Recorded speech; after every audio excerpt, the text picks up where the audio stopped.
Et bien bonjour tout le monde, bienvenue sur ce premier live, c'est mon tout premier, je suis un peu stressée, on va voir comment ça se passe. Voilà, je me présente, je m'appelle Soline et j'adore apprendre. Du coup, je me suis dit pourquoi pas apprendre tous ensemble.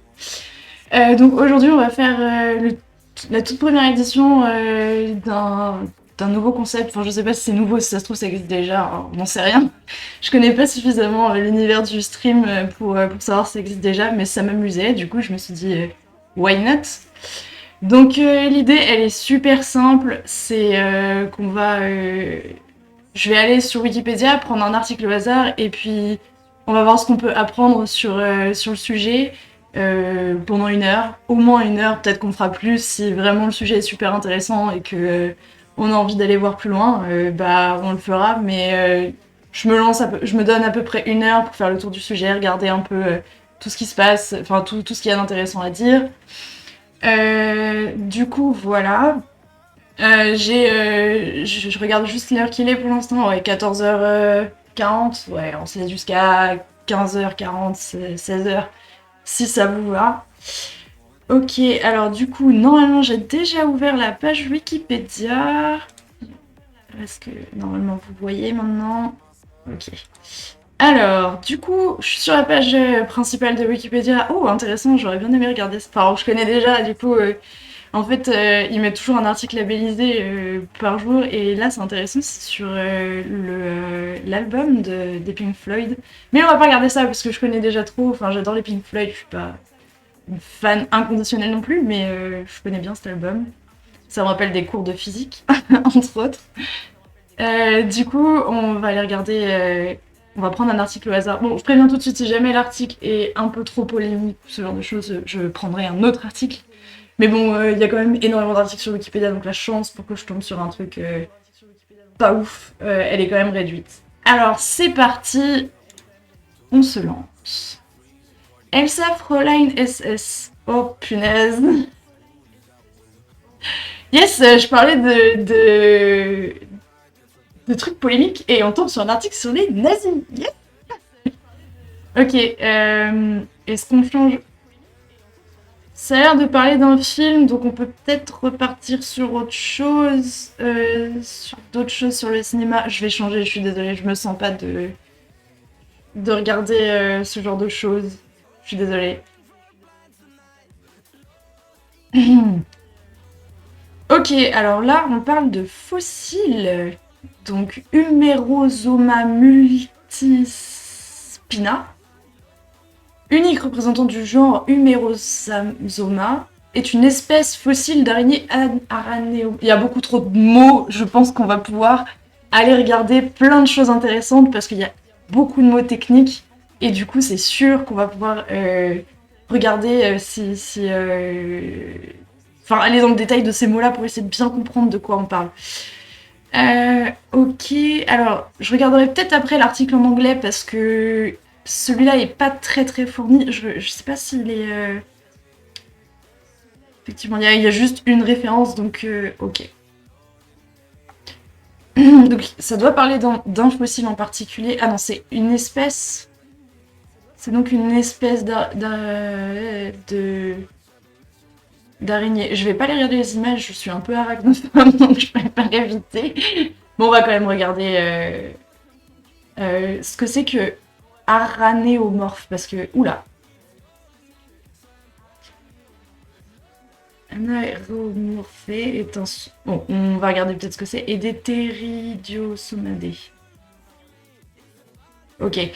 Alors j'ai l'impression que... En lisant juste les petites précisions ici, j'ai l'impression que c'est ça qui va être important d'aller voir. Bon, j'espère qu'il n'y a pas d'arachnophobe, parce que... Moi-même, je suis pas très à l'aise avec ces images-là, mais c'est pas grave, on va éviter On va essayer de pas trop regarder les images.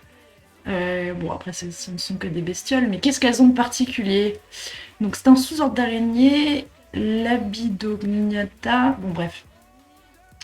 Donc, ok, donc c'est 93,5% des espèces d'araignées décrites et 93 familles sur 109. Ok. Elles sont caractérisées par des chélicères modifiés, dont la base est dirigée vers le bas, perpendiculaire à l'axe du corps et dont les crochets se croisent diagonalement à la manière d'une paire de pinces. Ces chélicères sont dits labidognates. Alors, j'imagine que ça doit être les pattes, ce qu'ils appellent les chélicères. On peut aller regarder ça. Oula, non, pas du tout. Allons voir. On voit beaucoup de choses. Ah, donc c'est les crochets. Les chélicères est un appendice pair caractéristique des chélicérates superclasse, comprenant les arachnides, les mérostomes et les pycnognonides. Le mot formé à partir des... Ok. Proche de la bouche, ces chélicères se terminent par des crochets ou des pinces. Elles ne doivent pas être confondues avec les pédipalpes, une paire de membres également fixés sur la tête qui peuvent ressembler à des pinces souples et servent à palper chez les mâles à la reproduction. Ok, j'arrive vraiment pas à situer ce que c'est.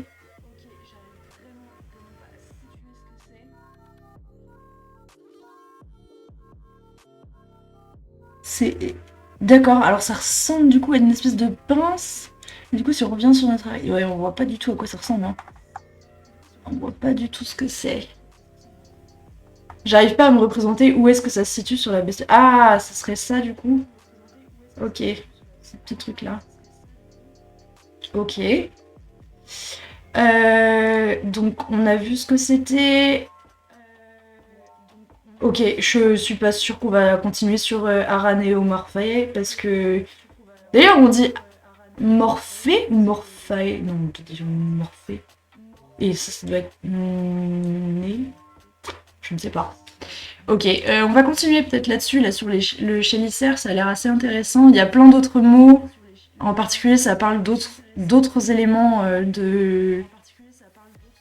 d'autres animaux. Donc je me dis ça peut être intéressant d'aller regarder après coup. Anyway, allons regarder à quoi ça sert cette chose. Donc selon les espèces, la chélicère prend la forme d'un crochet ou d'une pince et présente une grande variété de tailles, de formes, de couleurs et de textures. Bon, certes, la vie est merveilleuse, on trouve de tout, et il faut de tout pour faire un monde. Donc, chez les arachnides, la partie basale de la chélicère comprend tout ou partie de la glande à venin. Ah, je m'en doutais, c'est là qu'elle morde. Qui exprime du venin quand elle est pressée par la gaine musculaire qui l'entoure. Ok. C'est commandé par le cerveau. Oh, c'est intéressant, ça permet à l'araignée, enfin ou autre, d'injecter une dose de venin adaptée à la taille de sa proie ou de mordre à sec le cas échéant. Ah, c'est intéressant. Je pensais pas que du coup il pouvait contrôler. Moi j'imaginais qu'à partir du moment où tu te fais mordre quoi. Chez certaines espèces de la famille Schistoditae, qu'est-ce que c'est ça? Encore une araignée. Ouh, elle est pas belle celle-là. Peuvent aussi cracher une soie venimeuse. Waouh! C'est chaud ça! C'est un mécanisme à la fois de chasse et de défense. Les malformations des chélicères sont parfois observées par exemple chez les opilions. Qu'est-ce que c'est que ça encore? Ah, c'est les faucheuses! Les petites faucheuses. C'est mignon ça. J'en ai plein chez moi, ça chasse les moustiques, c'est très pratique. La meilleure... Bon, on s'en fout, ça c'est des images... Ah, les images toutes proches là. Impressionnant. Alors... Les chélicères sont constitués d'un segment de base qui s'articule avec le céphalothorax. Ah oui, ça j'en ai entendu parler, c'est genre... Ouais, c'est genre... Une espèce de squelette des insectes. tête et thorax. Pour aller regarder ça, je pense que ça peut être intéressant. Et d'une partie formant les crocs qui s'articulent avec le segment de base. Lors du développement embryonnaire, le chélicère... Bon, ok, soit. Croc, crochet, la morsure... Ah voilà, c'est ça, la fonction, je vais regarder. Donc la chélicère est un véritable membre outil chez les arachnides pour lesquels mordre et traîner des proies sont des actions courantes réalisées grâce à leur chélicère. Il s'agit dans la très grande majorité des cas d'un organe venimeux, hormis pour la famille des Uloboridés. Toutes les araignées connues ont des glandes à venin. Ah bah tiens, je ne savais pas. Et c'est quoi du coup cette petite... Ok. Bon, bah soit. C'est intéressant ça. J'aurais pas cru que... Non, parce que... Alors c'est peut-être que du coup il y a des venins mais ils sont bénins pour nous. En même temps ça paraît logique, parce que sinon l'araignée comment elle fait pour tuer ses proies. Donc on des glandes à venin situées dans les deux segments de la chélicère, s'étendant chez la plupart des araignées jusque dans le céphalothorax. L'araignée injecte son venin par deux canaux à venin qui aboutissent aux deux ouvertures situées à l'extrémité des crochets, effilés quand elle mord sa proie ou se défend. Ok. Alors, je voudrais quand même revenir en arrière sur celui-là et regarder peut-être un peu plus du coup, enfin, parce que là on est très dans le spécifique, on va apprendre des trucs, mais je me dis, est-ce que ça serait pas intéressant d'aller regarder les histoires de genre et d'espèces? Parce que personnellement j'y connais pas grand-chose, c'est la classification et tout, et je me dis qu'on aura peut-être plus de matière, et on sera peut-être un peu moins mal à l'aise face à toutes ces images qui moi personnellement me perturbent. Donc si ça vous va, on fait ça, et sinon je garde celui-ci d'ouvert, puisqu'il y a d'autres choses intéressantes qu'on pourrait aller regarder. Donc je vais regarder d'abord espèce, parce que c'est le mot qu'on utilise le plus familièrement, je pense. Donc c'est le sens biologique du mot espèce. Ok. Et ils nous disent que l'article en anglais est un peu plus fourni. Pour aller voir après. Mais c'est vrai que quand on veut juste se renseigner un petit peu, regarder, je trouve que les articles en français sont pas trop mal parce qu'il y a quand même suffisamment d'infos pour aller regarder à droite à gauche. Par contre, si tu creuses vraiment, ouais, ça peut être bien d'aller voir les articles en anglais. Donc, dans les sciences du vivant, l'espèce est le taxon de base de la systématique. Est-ce que quelqu'un a compris cette phrase ? Bordel, j'aurais vraiment dû faire de la bio il y a longtemps. Donc, taxon. Un taxon est une entité conceptuelle qui regroupe tous les organismes vivants possédant en commun certains caractères taxinomiques ou diagnostiques. Ok. Ok. Et la systématique. Discipline des sciences naturelles de l'histoire naturelle qui a pour objet d'inventorier tous les organismes vivants existants ou ayant existé. Donc, si je comprends bien, c'est le terme de base qui permet de définir. Non, j'ai pas compris. Alors attends, le taxon c'est... Ah oui d'accord. Donc là, le taxon il regroupe les organismes qui ont les mêmes caractéristiques. Et la systématique, c'est la science qui... Enfin la discipline, comme ils disent, qui permet de classer du coup tous ces éléments.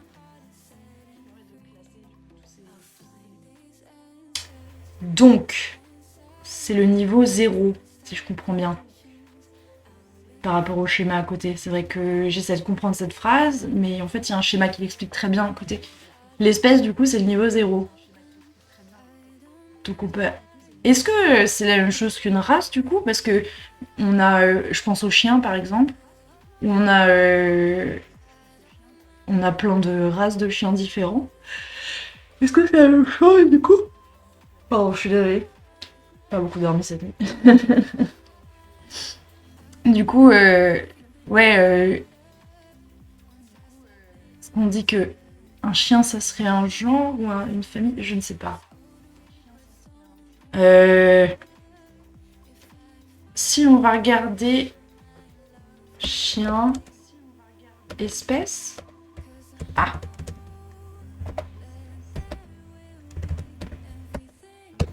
Je ne sais absolument pas écrire sur ce clavier.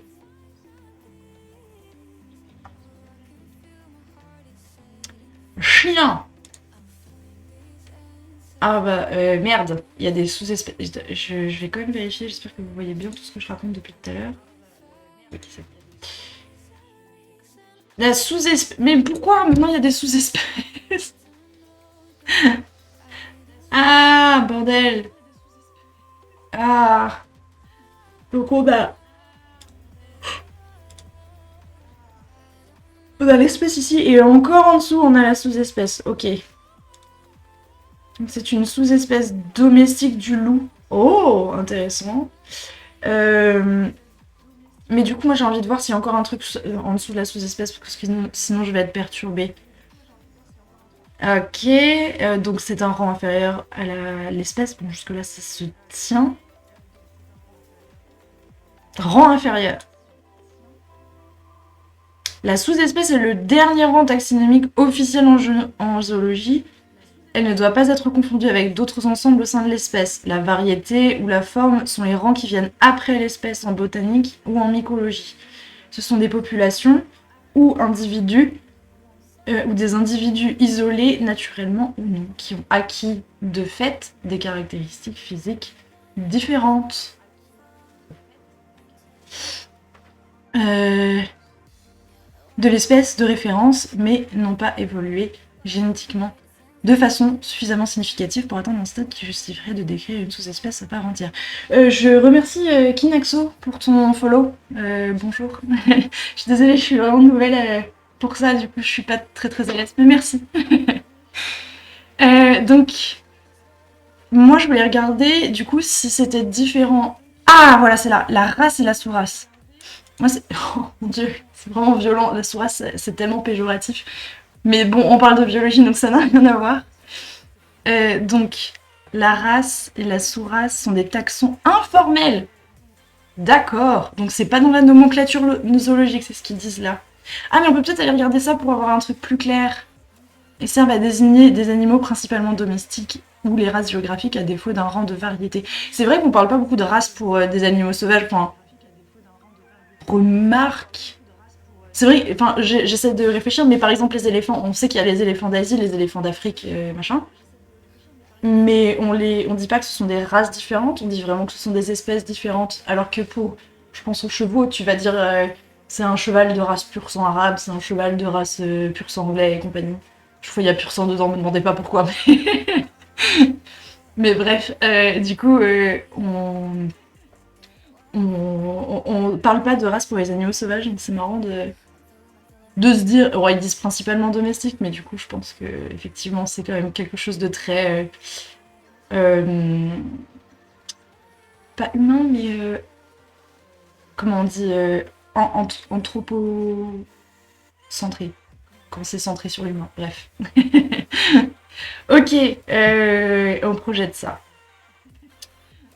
Du coup, déjà, j'avais la réponse à ma question. Donc, les races et les sous-races, ce sont des cas un peu particuliers d'espèces, dans le sens où c'est pas formel. Donc, mais par contre, on a bien un rang sous-espèce en dessous d'espèce. Donc, je vais aller regarder le Code international de nomenclature zoologique et on va regarder un petit peu quelles sont toutes les... alors, comment ils disaient ça? Tous les taxons, voilà. Il faut que j'arrive à retenir les mots. Je suis vraiment absolument nulle en biologie, j'ai jamais fait de bio de ma vie. Enfin, à l'école en seconde, et j'en ai pas fait depuis, du coup je suis vraiment pas très douée. Mais c'est pas grave, on est là pour apprendre, et c'est super cool de tomber sur de la bio, parce que justement, moi qui n'y connais rien, j'apprends plein de trucs. Donc, le Code international de nomenclature zoologique définit et dicte les règles d'élaboration et de priorité des noms scientifiques des organismes animaux. Oui, ça me paraît logique jusque-là. Donc, promouvoir la stabilité et l'universalité des noms scientifiques des animaux et de faire en sorte que le nom de chaque taxon soit unique et distinct. Les noms admis sont donc, à cette fin, latinisés. Bah pourquoi? Ben, pourquoi on latinise les noms? C'est vrai ça, pourquoi on fait ça? On pourrait choisir une... Bon, on pourrait choisir une langue, mais globalement, enfin, le latin, c'est quand même très européano-centré, quoi. Enfin, je veux dire, en Asie, personne n'a jamais parlé le latin, enfin, pas que je sache. Du coup, pourquoi utiliser le latin? Ouais, c'est vrai que c'est bizarre. Donc le code est bilingue, anglais et français. Il est ensuite traduit en espagnol, russe, japonais, grec, allemand, tchèque et chinois. Curieux, le tchèque. Ok. Donc il est rédigé par la Commission internationale de nomenclature zoologique, ce qui est différent du Code international de nomenclature pour les algues, les champignons et les plantes, corrigé lors des congrès internationaux de botanique. J'aimerais bien aller regarder un peu les trucs de botanique aussi. Maintenant, je suis un jardin. Moi qui n'y connais rien. Alors... La première version avec le nom courant a été adoptée par... mais moi je voudrais regarder... Bon ça c'est l'historique, on s'en fout. Ok. Bah vous savez quoi? Là je pense que je vais être un petit peu obligée de passer sur l'article en anglais parce que sinon... ça va être compliqué. Moi je voudrais regarder... quels sont les... Bah, quels sont quelle est la structure finale? Mais du coup, je suis pas sûre que ce soit eux qui font ça. Ouais, non, c'est... Enfin, si, sans doute, mais je suis pas sûre qu'on ait tellement plus d'informations. C'est ça. Ok, bon, c'est pas grave, on va revenir sur les espèces. L'article était un petit peu plus complet que celui-là, et je pense qu'avec tout ça, là, avec le beau schéma qu'on a là, on va pouvoir essayer de retrouver un peu les informations. Donc, faut juste se mettre dans la tête que le schéma est un petit peu incomplet, vu qu'ici, on a les sous-espèces, mais après, j'imagine que c'est quelque chose d'un peu global pour... Il y a peut-être des sous-domaines, des sous-règnes, des sous-embranchements et ainsi de suite, enfin j'imagine. Mais j'aimerais bien savoir... Et voilà, allons regarder la classification scientifique des espèces. Ça va être bien utile pour avoir toutes les infos.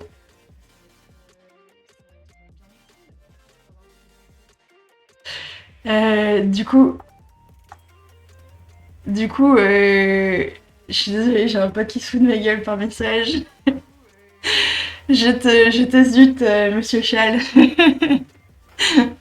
Ok, donc maintenant qu'on a la classification scientifique, l'article de la classification scientifique, on va peut-être pouvoir avoir un peu plus d'informations. Et en plus, je vois dans le résumé qu'il y a des trucs sur la classification populaire et un petit peu peut-être d'histoire, j'imagine, ce qui peut être super intéressant.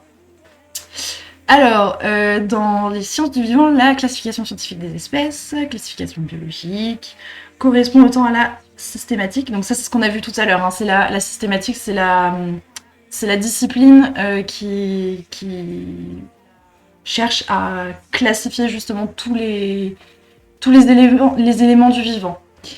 Donc c'est ça, c'est ce qu'ils expliquent juste après.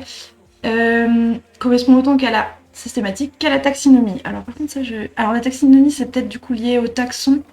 Oui c'est ça. Décrire la diversité des organismes vivants et de les regrouper en entités appelées taxons afin de les identifier, de les décrire, les nommer, les classer. Ça ressemble quand même beaucoup à la systématique.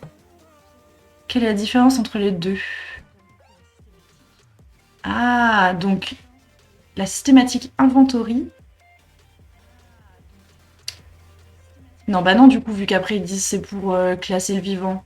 Et la taxinomie, c'est pour décrire la diversité. Mais c'est la même chose. C'est la même chose. Bon, attendez, je vais regarder c'est quoi la systématique et c'est quoi la taxinomie, parce que moi, pour moi, là, en lisant juste les petits encarts, c'est exactement la même chose. Doit être recyclé. Ah bon. L'article est pas ouf selon Wikipédia, donc...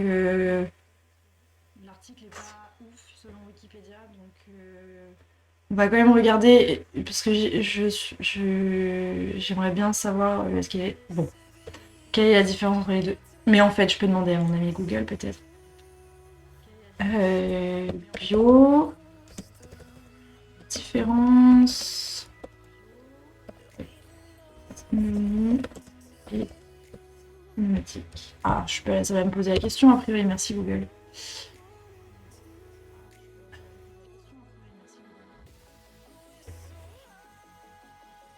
Voilà. Alors, donc, le différence principale entre la taxonomie et la systématique est que la taxonomie est impliquée dans la classification et la dénomination des organismes, alors que la systématique est impliquée dans la détermination des relations évolutives des organismes.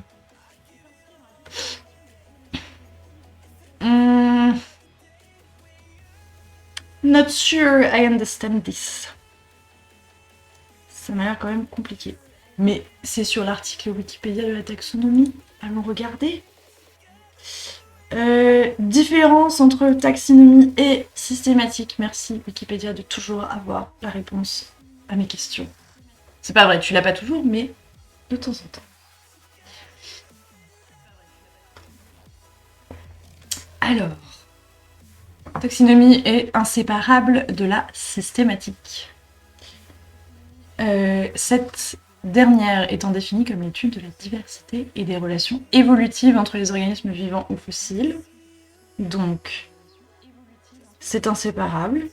Jusque-là, ça me paraît logique. Elle inclut naturellement deux composantes complémentaires que sont la phylogénétique, ça me dit un truc ça. Ça, j'en ai entendu parler. C'est-à-dire la discipline s'intéressant à la reconstruction de l'arbre du vivant. Donc là, c'est effectivement, comme ce qu'on lisait juste avant là sur Google, le côté évolutif des choses. Et ensuite, je pense que je vais couper mon portable parce que je reçois trop de messages, ça me stresse. Hop.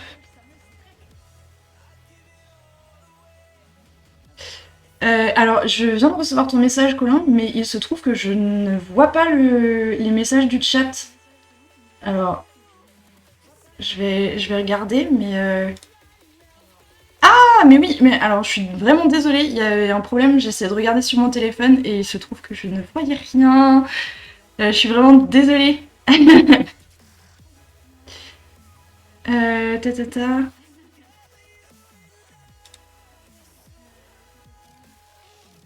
Il y a un micro-problème. Alors, est-ce que j'ai retiré le son? Je ne sais pas. Je vais quitter ça, peut-être.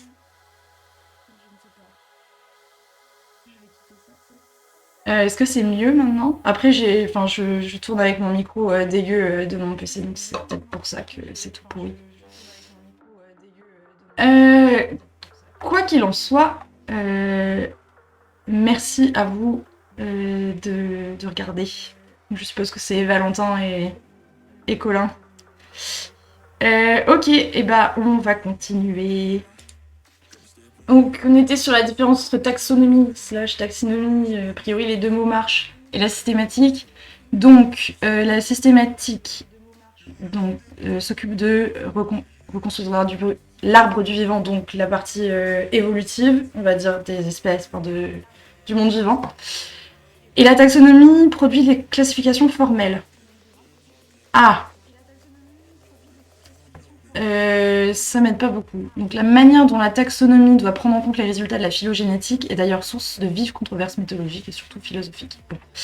Alors, peut-être on va jeter juste un petit coup d'œil à ce que c'est que la phylogénétique.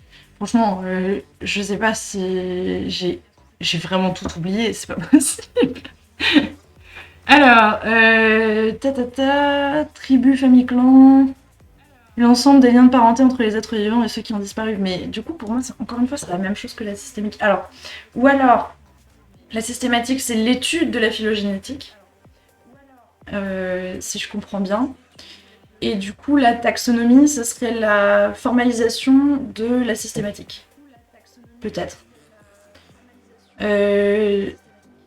Donc, la manière dont la taxonomie doit prendre en compte les résultats de la phylogénétique est d'ailleurs source, bon, ça on s'en fiche, de controverses, comme d'habitude. Hein.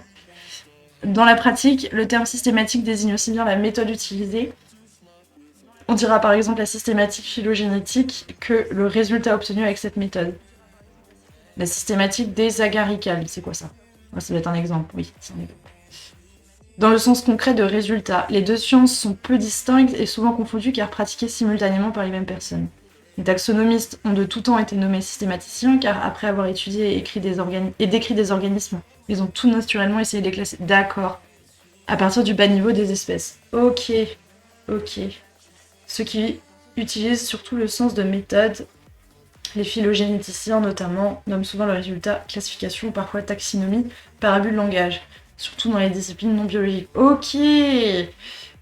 Donc il y a vraiment une notion de la systématique, ce serait plutôt une méthode, et elle peut être appliquée du coup par la taxinomie. Taxonomie, je sais pas. Ok, c'est intéressant. Par contre, je vois que juste après, on a un petit truc historique. Je vais regarder s'il n'y a pas un truc avant, mais j'irais bien regarder l'historique, moi. Parce que ça doit être intéressant de voir comment on parle d'évolution, on va regarder comment on a fait évoluer la méthode, la pratique qui consiste à étudier l'évolution du vivant. Et ça, je trouve ça très rigolo. Alors, avant l'inné, la première classification des végétaux est généralement attribuée à Théophraste à la fin du 4e siècle avant J.C. Baududo. C'est vieux tout ça. Car,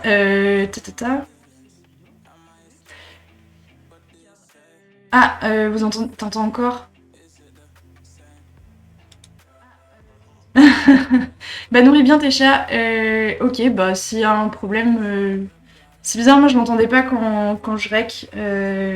Faudra que je regarde. Il doit y avoir un truc moche. Je regarderai sur le rec si ça fait pareil. Ok, alors. Donc Théophraste à la fin du 4e siècle avant Jésus-Christ. Bon, dis donc, ça date. Même si son histoire des plantes reprend en partie les théories de l'école pythagoricienne. Déjà, ça veut dire que Pythagore, c'était avant ce monsieur. Bon, en vrai, j'y connais rien en histoire, donc à tous les coups, c'est super vieux. Donc le premier classificateur connu... Bah oui, évidemment, je suis bête. 4e siècle avant Jésus-Christ, c'est pas très vieux, en fait.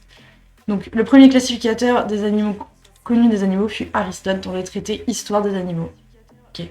Il a vraiment touché à tout, ce mec-là, hein. C'est impressionnant.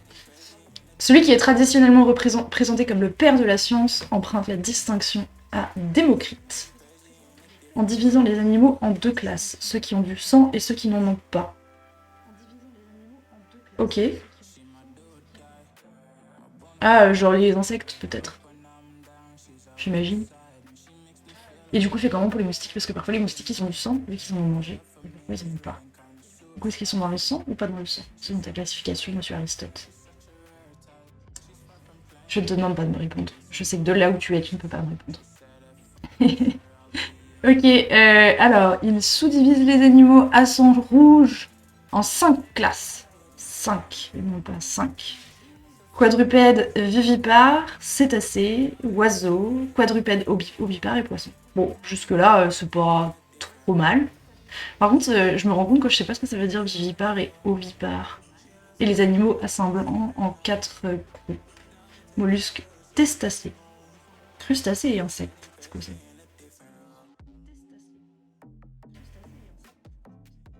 Ok, c'est une espèce de... Ok, c'est marrant qu'il les ait mis à part, ceux-là. C'est genre les oursins, j'imagine les étoiles de mer aussi, peut-être. Je regarde juste vite fait ce que ça veut dire vivipare et ovipare, parce que comme je suis trop teubée pour savoir ça... Vivipare... Ovipare...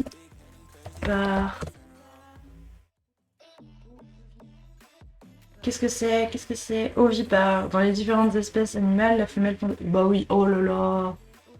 Oh là là, mais Soline, t'es vraiment trop bête. Ok, donc les ovipares, ils pondent des œufs, et les vivipares, c'est comme... J'en étais là. Hein. Ok.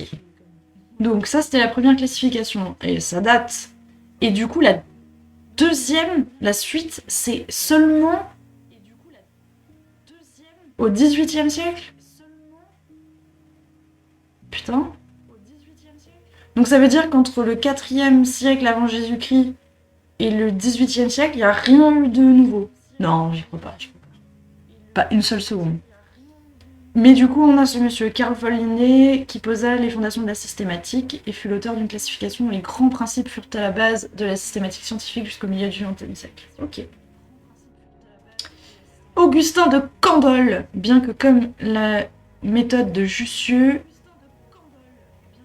C'est qui ça encore? Un Lyonnais, youhou! C'est un botaniste. Elle utilise les noms binominaux de deux mots servant à... Donc combinaison de deux mots servant à désigner une espèce.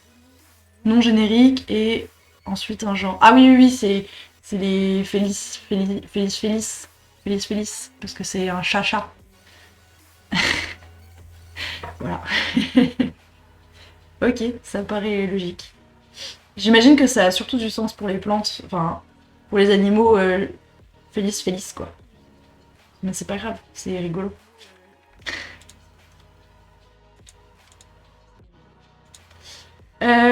Ensuite, donc on a ce monsieur-là de Jussieu. Méthode naturelle. Poser le système artificiel de cartes Linné, la taxinomie proposée par De Candolle s'en écarte par l'importance donnée aux coupures. Alors que pour Linné et Jussieu, la nature ne fait pas de saut. Candolle insiste sur les discontinuités qui sont à la base de la notion de taxon et à la fois entité et coupure. Donc là, si je comprends bien, la taxinomie qu'il propose, il propose des nouveaux termes. Donc entre les choses, entre les différents niveaux qu'on a vus là, qu'on voit, je sais plus où c'était. On avait un beau diagramme à un moment, mais je l'ai perdu. Où il y avait monde vivant, règne, genre et compagnie jusqu'à espèce. J'imagine c'est ça qu'il a proposé. La nature ne fait pas de saut. Ouais, bah c'est un peu... J'ai envie de dire que les deux là, c'était un peu plus darwinien, mais lui, il dit qu'il y a des discontinuités, mais j'ai du mal à voir ce qu'il peut considérer comme des discontinuités. Bon. Admettons. Donc dans la systématique classique, parfois dite linnéenne, l'ordre hiérarchique interne des taxons était fondé à l'origine sur des critères de ressemblance morphologique et d'affinité supposée. C'est-à-dire qu'ils peuvent faire des bébés ensemble?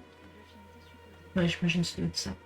Bien que fortement anthropocentrique... Ah, c'était ça le mot que je cherchais tout à l'heure. Anthropocentré. Voilà. Et reflétant des causes de la diversité des êtres vivants, tels qu'on les pensait, voici 250 ans. Elle fait encore en ce début du XXIe siècle. C'est un moment début du XXIe siècle, hein, mais soit.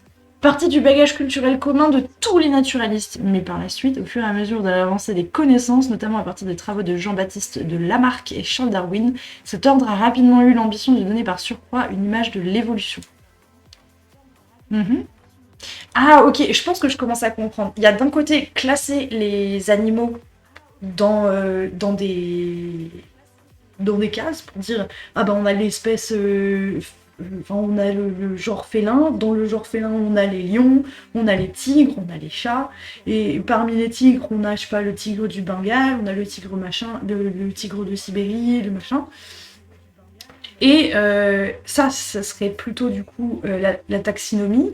Et en fait, on a en plus l'aspect évolutif de la chose. Donc, quel ancêtre a donné l'espèce telle qu'on la connaît aujourd'hui?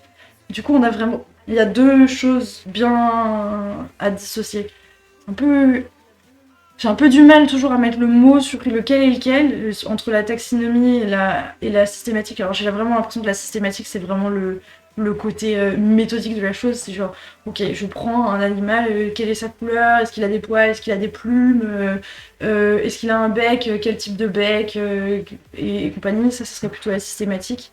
Et après, la taxonomie, ça serait plutôt genre, bon bah du coup, parce que cet animal-là, il a un bec de telle forme avec des plumes et des griffes, et bah il va dans telle espèce, enfin il se rapproche de telle espèce et ainsi de suite.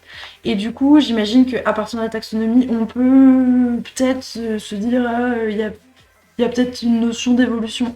Bah non, parce qu'il y a plein de trucs, genre les dinosaures, ça donne des poulets et ça se ressemble pas, enfin, bon, je sais pas.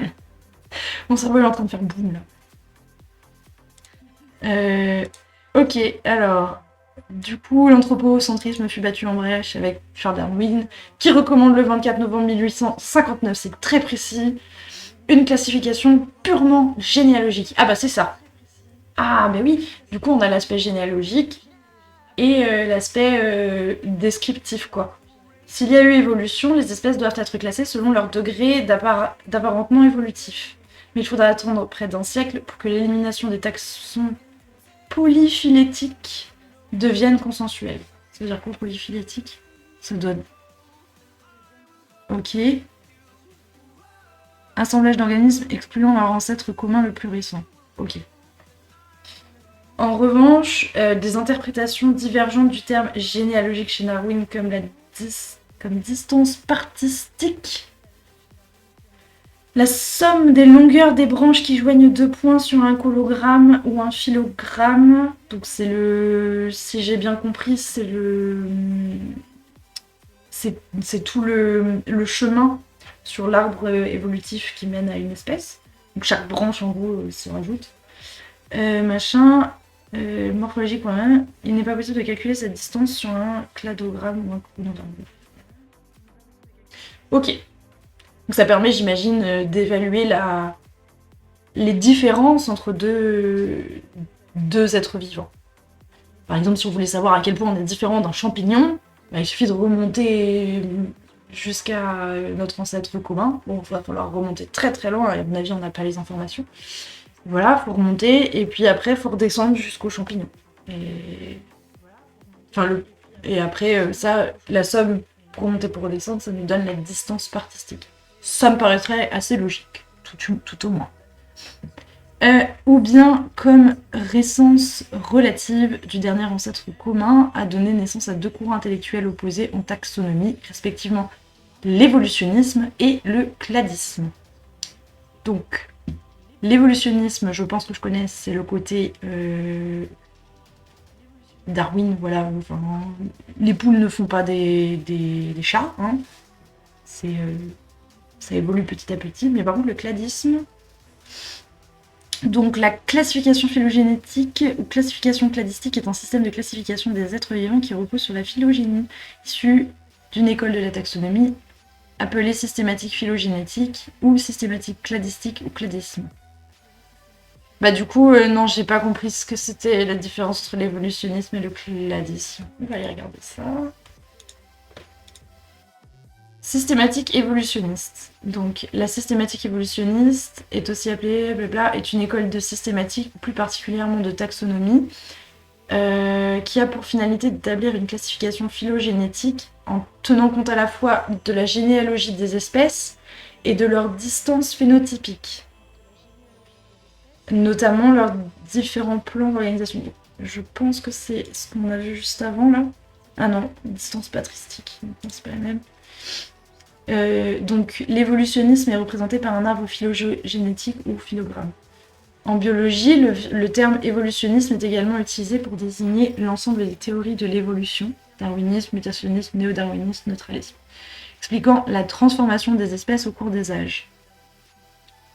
Il ne faut pas confondre ces deux usages, même si la distinction ne se révèle pas simple dans la mesure où, dans l'arbre d'idées, décider de la pensée évolutionniste, figurent des savants qui sont à la fois systématiciens et théoriciens de l'évolution. Alors, je voulais juste lire ça et aller regarder tout de suite l'autre point de vue, là, le cladisme, pour essayer de comprendre quelle est la différence. Ah bah sinon on a un article, enfin directement, mais peut-être regarder d'abord ce que c'est. Ah, mais là ouais, ça parle plutôt de classification. Bon. Ouais, j'ai été redirigée. Ok, bon, alors on va regarder différence avec le cladisme. Donc l'évolutionnisme, contrairement au cladisme, ne voit aucun inconvénient à l'utilisation de taxons paraphylétiques dans l'établissement de la classification. Alors attendez. Les taxons paraphylétiques... Ah oui, voilà, c'était... Un groupe est dit paraphylétique quand il ne rassemble pas tous les descendants d'une espèce souche qu'il contient. D'accord. Donc, on met pas forcément... je sais pas... Enfin, en gros, si t'as un ancêtre commun entre deux espèces, tu vas pas forcément mettre dans le même groupe toutes les... Bah, il donne un exemple, là. il n'y a pas forcément tous les descendants de ce groupe, de cet être vivant-là, qui sont pas forcément dans le même groupe. Mettons, enfin, je sais pas, dire que les... J'imagine, j'essaie de trouver un exemple, mais les oiseaux font pas partie du même groupe que les dinosaures, quand bien même ils descendent des dinosaures. Vous voyez ce que je veux dire? Je pense que c'est ça. Donc dans l'établissement de la classification. Ainsi, la taxonomie évolutionniste fait une distinction claire entre taxon, clade et grade, termes qui renvoient à 3 concepts différents mais non exclusifs. Dans la pratique évolutionniste, la distinction entre groupe ancestral et groupe dérivé est également essentielle. Donc, dans l'évolutionnisme, si je comprends bien, on veut, dans un même groupe, mettre toutes les... mais du coup, tu te retrouves vite avec un seul énorme groupe, en fait. Donc, dans ton groupe, tu vas mettre ton espèce de base plus tous ses descendants. Et du coup, j'imagine aussi, vu que tu as mis ton espèce de base, il faut aussi que tu mettes les ancêtres de ton espèce de base dans le même groupe. Si tu veux que tout tienne ensemble. Donc, je vois pas bien comment ils classifient. Alors après, ils font peut-être des classifications dans le groupe, je ne sais. Mais au bout d'un moment, si tu retrouves l'ancêtre commun de tous les êtres vivants, bah tu vas être niqué, parce que tu vas te retrouver avec tout le monde dans le même groupe, et donc la classification, elle aura plus forcément de sens. Si on pousse vraiment loin, hein, bien sûr, mais c'est ce que je comprends en tout cas de ce qui s'explique du...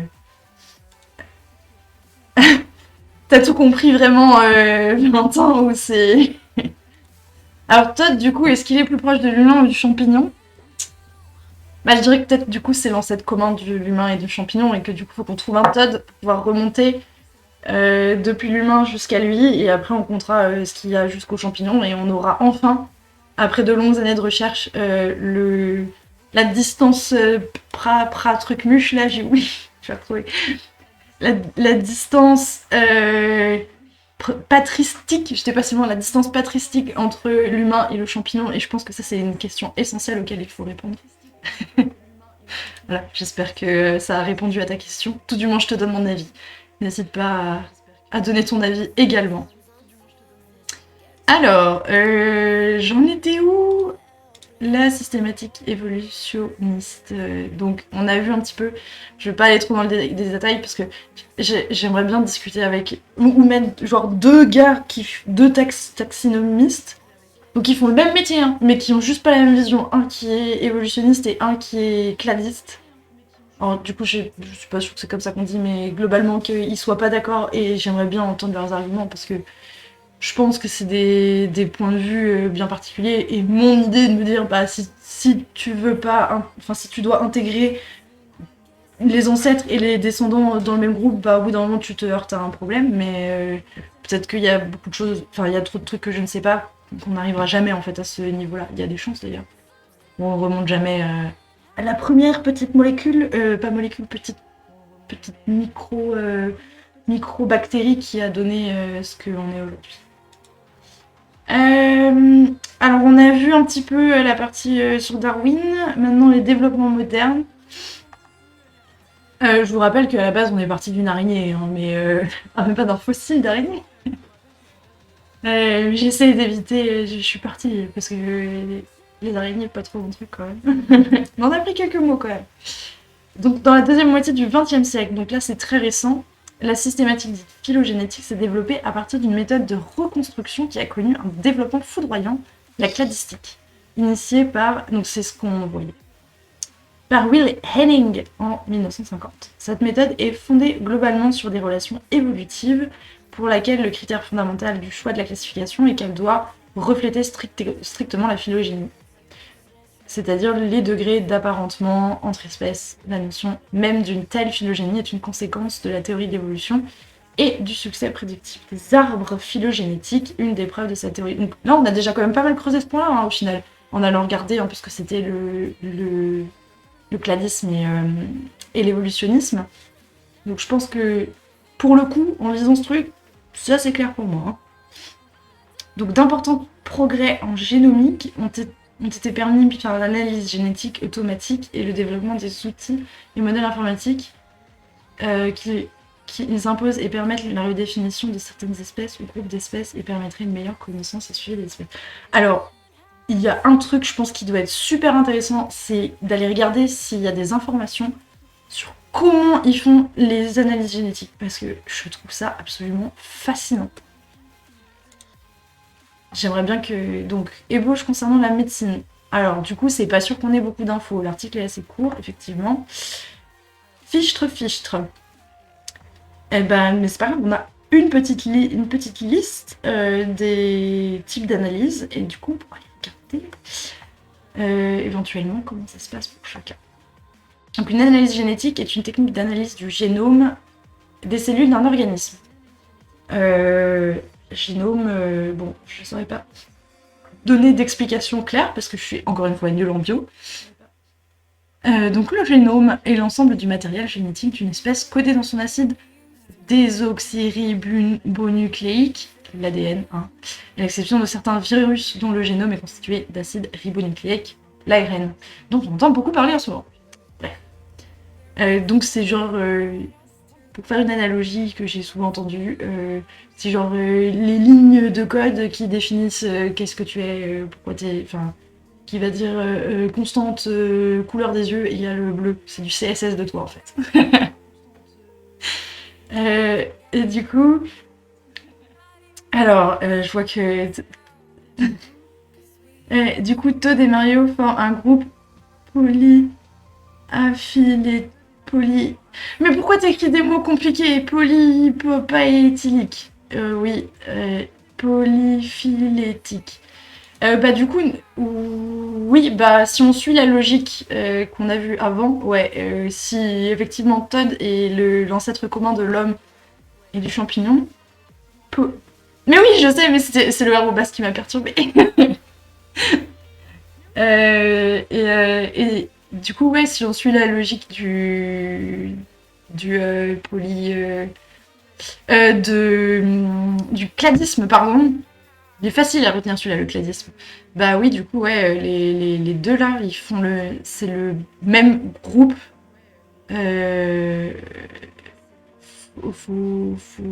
Phylogénétique. Et polyphylétique, tu l'as trouvé où celui-là? Je regarde du coup. Parce que celui-là, je crois pas qu'on l'ait vu. Polyphylétique. Polyphylétique. Bon, la science, c'est pas ouf.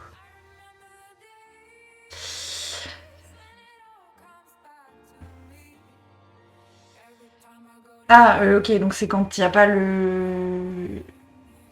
Oh mon dieu, future science. Quelle merde ce truc. Bon, Larousse, c'est pas mal. Groupe d'animaux de plantes qui ne semblent n'être pas tous issus de la même ancêtre, par opposition à la monophylétique.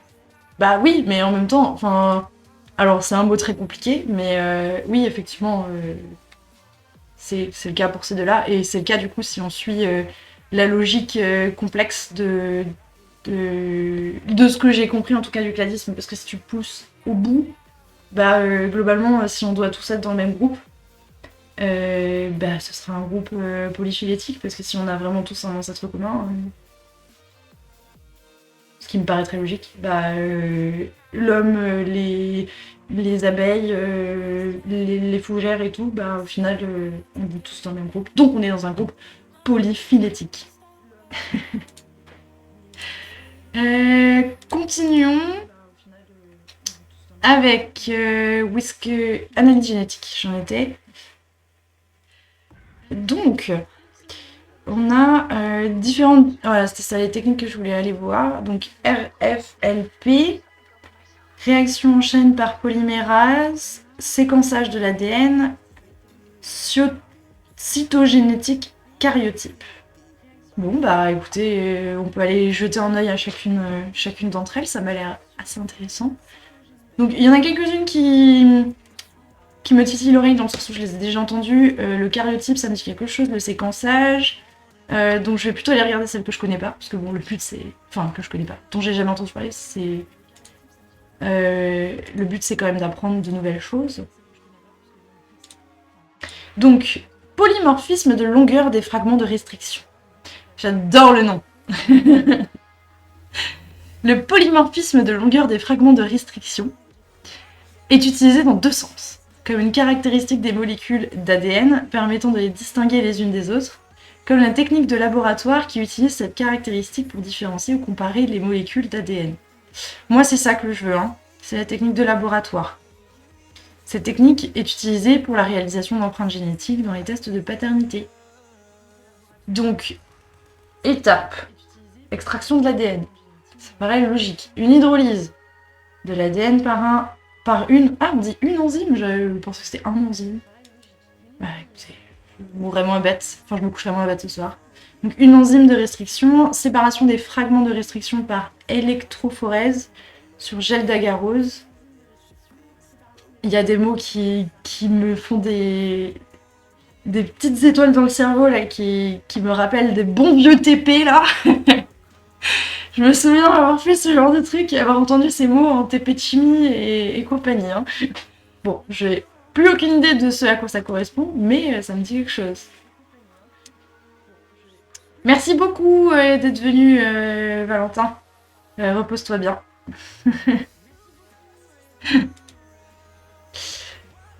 Du coup, on parlait des différentes techniques d'analyse de l'ADN et on est sur la RFLP, dont je n'arriverai pas à retenir le nom, hein, pour être tout à fait honnête, le polymorphisme de longueur des fragments de restriction. Restriction Fragment Length Polymorphism. Dénaturation de l'ADN par la soude pour obtenir de l'ADN monocaténaire, transfert sur une membrane, renforcement de la fixation, visualisation des fragments. Donc, l'ADN d'un individu ou d'une cellule est d'abord extrait et purifié. L'ADN est ensuite coupé en fragments de restriction par une enzyme de restriction. Mais ils redisent ce qui est écrit dessus.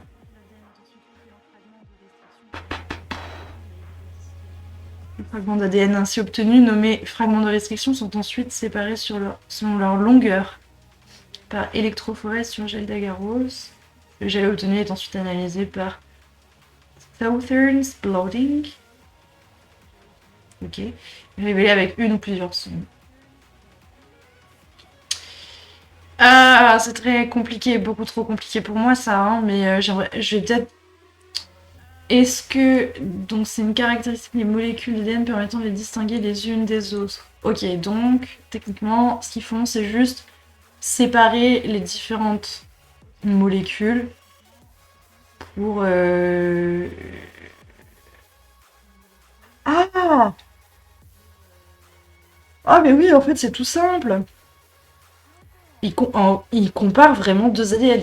Ils prennent une ADN, une autre ADN, genre moi et puis mon chat. On fait tout ça, hein, comme ça on obtient genre une liste avec des bâtons de différentes longueurs. Et après on compare les bâtons. Et on dit, ah bah c'est pas la même chose, les bâtons ils correspondent pas. Si j'ai bien compris, c'est juste ça. Hein. C'est vraiment juste ça. Ok, bon, c'est pas... Enfin, dit comme ça paraît très simple, mais en soi, c'est très logique et ça paraît pas du tout compliqué. Par contre, les étapes pour arriver à cela, oui, effectivement, c'est extrêmement compliqué. Donc, on doit fournir notre ADN. Ensuite, il faut la... Donc, on fait une hydrolyse. Du coup, c'est pour la purifier. Ensuite, il sépare les fragments. Et ensuite, il les ordonne, hein, c'est ça? Ah ouais, c'est impressionnant. Ok, bah voilà, ça en fait une. Et donc ça, du coup, dans le cadre de la classification du monde vivant, ça peut être utile, j'imagine, si tu découvres une nouvelle espèce qui est du coup très physiquement similaires à une espèce qu'on connaît déjà, ça peut être intéressant du coup de comparer leur ADN pour voir si c'est vraiment la même chose ou pas. Alors, ensuite, on a la réaction en chaîne par polymérase. Alors, je pense que ça va être un processus chimique très compliqué auquel je ne vais rien comprendre, mais allons-y. Hein. L'amplification en chaîne par polymérase, ou réaction de polymérisation en chaîne, généralement ciblée PCR. Tiens donc! Encore test d'amplification des acides nucléiques est une méthode de biologie moléculaire d'amplification génétique in vitro. Elle permet de dupliquer un grand nombre avec un facteur de multiplication de l'ordre du milliard, une séquence d'ADN ou d'ARN connue à partir d'une faible quantité, de l'ordre de quelques picogrammes. Alors les picogrammes, si je me trompe pas, pico c'est 10 puissance moins 12. Donc oui, ça fait vraiment pas grand chose. D'acide nucléique, séquence spécifique d'ADN amplicon et d'amorce spécifique constituée. Donc je pense que c'est un peu le même principe de comparaison du coup. On peut ainsi par exemple détecter la présence du VIH. Ah mais voilà, c'est ça. Bah voilà, on est en train d'apprendre comment fonctionne le test PCR, c'est fantastique. C'est fantastique, c'est super intéressant. Donc au cas où vous êtes fait gratter le nez, bah maintenant vous savez pourquoi ils font ça. Ils récupèrent un peu de votre ADN et ils regardent si dans votre ADN il y a un peu d'ARN du Covid. Globalement c'est ça. C'est génial. Ah j'aurais jamais cru que c'était ça. Bon par contre me faire gratter le nez c'est toujours aussi désagréable. Génial, génial, génial. Allons regarder le séquençage maintenant. Oui. On va faire un nouvel onglet.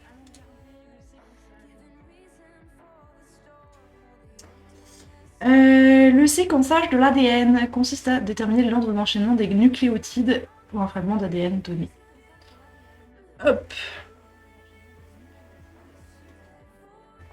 Je me permets de faire une petite pause café. Donc la séquence d'ADN contient l'information nécessaire aux êtres vivants pour survivre et se reproduire. Déterminer cette séquence est donc utile, aussi bien pour les recherches visant à savoir comment vivent les organismes que pour les sujets appliqués. Donc, l'ordre d'enchaînement des nucléotides.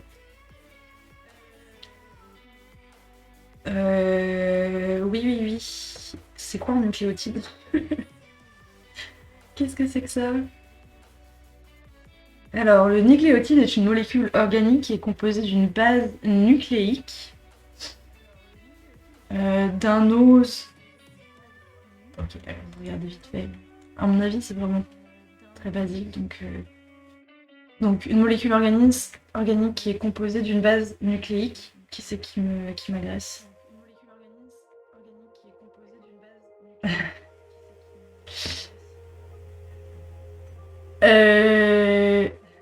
Qui est composée d'une base nucléique ou base azotée d'un ose.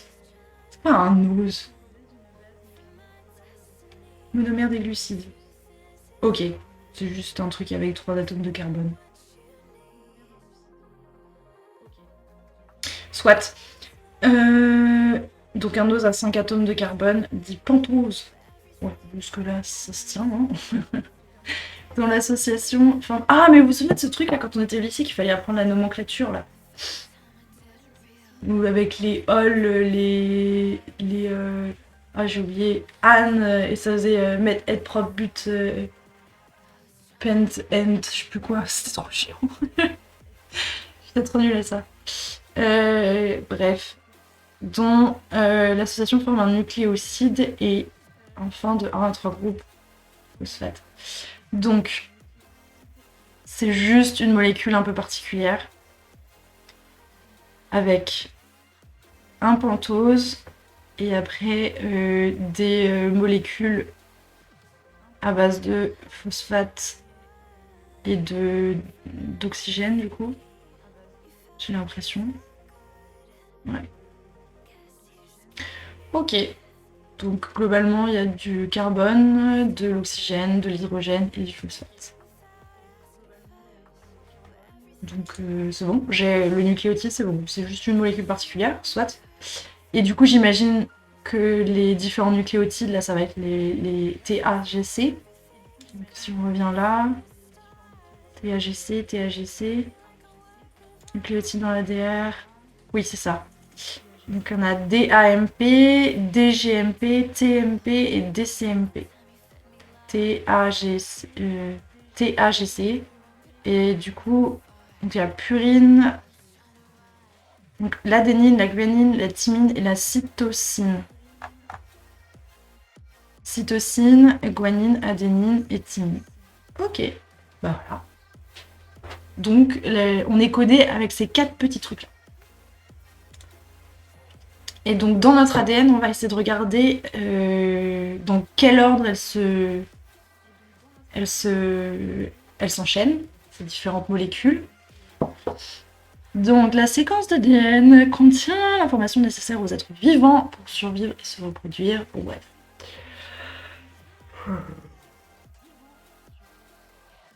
Je pense qu'on sait à peu près tous ce que c'est que l'ADN. Je vais pas aller regarder dans le détail, on va admettre que l'ADN définit globalement ce qu'on est en tant qu'être vivant. C'est notre code source, comme qui dirait. Et du coup, on peut la séquencer. Et par contre, ce qui est intéressant, c'est qu'est-ce que c'est que la séquence. Donc il y a la méthode, autre méthode. On a les applications, donc en fait, les molécules en elles-mêmes, elles servent à rien. Ce qui est important, si je comprends bien, c'est l'ordre dans lequel elles sont organisées.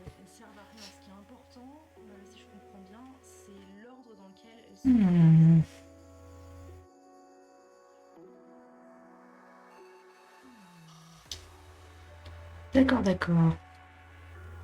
Donc si on regarde l'historique, le séquençage de l'ADN est inventé dans la deuxième moitié des années 70. Ah, c'est quand même assez vieux. 2 méthodes sont développées indépendamment, l'une par l'équipe de Walter Gilbert aux États-Unis et l'autre par celle de Frédéric Sanger au Royaume-Uni. Ces 2 méthodes sont fondées sur des principes diamétralement opposés. L'approche de Sanger est une méthode par synthèse enzymatique sélective. On a vu aussi des trucs sur les enzymes tout à l'heure et j'ai pas regardé ce que c'était, c'est dommage. On dit que celle de Maxam et Gilbert est une méthode par dégradation chimique sélective. Pour cette découverte, Gilbert et Sanger sont récompensés par le prix Nobel de chimie en 1980. Génial. Bravo à eux. Initialement, la méthode de Sanger nécessitait de disposer d'un ADN simple brin qui servait de matrice pour la synthèse enzymatique d'un brin complémentaire. Ouh là là. C'est quand même assez compliqué et je pense qu'il me faudrait un épisode entier à nouveau pour aller regarder dans le détail tous ces trucs-là. Mais c'est super intéressant. Je trouve qu'on a appris plein de choses. Donc je vais essayer de... Je pense qu'on va s'arrêter là, ça fait déjà plus d'1 heure. Donc j'avoue que je commence un peu à fatiguer, à apprendre plein de trucs et tout. Donc on va s'arrêter là pour le moment.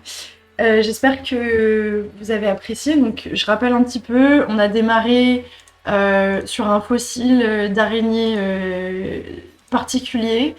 Qui a été découvert et à partir de là on est remonté sur le genre dont est partie cette araignée et puis on a appris quelques termes bien spécifiques sur alors, je pense qu'ils utilisaient le terme organe, ouais, sur des organes des insectes et plus particulièrement des araignées et de certains autres insectes comme les scorpions et compagnie. Et en fait, on a vite dérivé vers d'abord comprendre la classification un petit peu du monde vivant avec les différents niveaux de classification, machin.